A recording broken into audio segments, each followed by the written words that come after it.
So at the beginning of every year, I write a poem. I host a festival in honor of Dr. Martin Luther King. It's called the Dr. Martin Luther King Festival of Environmental and Social Justice. And I host the Poetry Slam there. We've been doing this for like about 16 years. So this is dedicated to the 16th annual Dr. Martin Luther King Family Festival of Social and Environmental Justice. It's 2012 and the planet is still spinning. I check Facebook and Twitter to see if it's the end or the beginning. As once again, 2,000 birds fall from the Arkansas sky. And I'm praying that the Mayans made a mistake, because we haven't known the real time since Romans circle jerked their egos, trying to balance days like a failing budget on the backs of calendars. Now, life is like a game of Russian roulette, while global warming deniers turn a blind eye to ice caps melting in the Arctic Sea, and polar bears are homeless with nothing to eat. Nuclear disasters cause tsunamis, and the middle class occupies Wall Street. Nigeria has no shoes on its feet. British Petroleum leaks oil in the sea, and it seems Revelations is trying to compete with the rapture as Christians and Muslims strap on bombs and Klansmen still hang black men from Mississippi trees. Georgia remains on my mind for electrocuting Troy Davis, and pleading not guilty is oxymoronic, because the writ of habeas corpus has been captured by Homeland Security. Obama signs on the dotted line for U.S. citizens to be incarcerated without a trial till the end of time. Now that the war on terror has no boundaries, or that terror has no government to sign treaties of peace, and the prospect of war may never cease. So underdeveloped countries develop nuclear bombs, increasing the threat of an Armageddon, while the clock is ticking in a world filled with fear, and we're sitting and we're wondering if the end is near.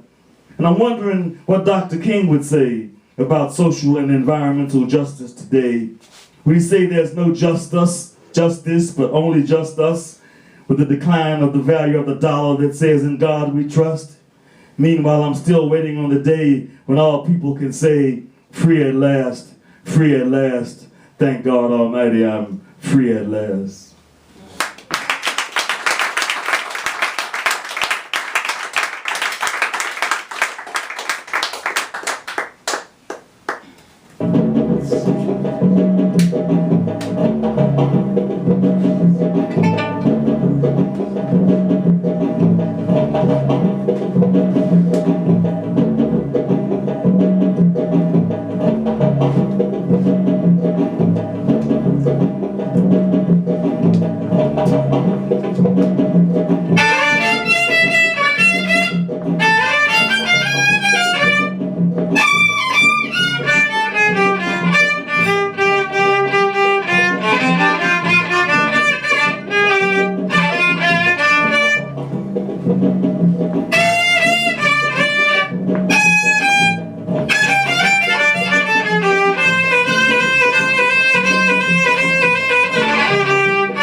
So some of these poems, the poems from Poetry from a Smartphone, were written during the month of April 2011. They're part of the 30-30 Challenge, the National Poetry Writers Month. And during that month, a friend of mine passed on.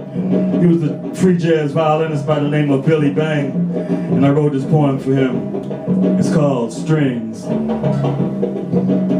You gotta learn the math to understand the science, like how many vibrations it takes to hit the crown chakra. It's in the scream of the string, the glissando it sings, how to make the bottom root and hold on, climb up your spine, explode in your ears, definition unreachable. Gotta be able to play in to understand where out is, so you can find the way home. More than knowing the fingering up on the downstroke to bring an eargasm. Pluck harmonic double stops and chromatic overtones like chorus sounds. Multiplicity surrounds. Sweat till your dues are paid. Release your demons. No shortcuts to this song of evolution. There is no open door till your ears mature. It can take lifetimes until your sound is found, channeling ancestral visions at the crossroads. At the crossroads.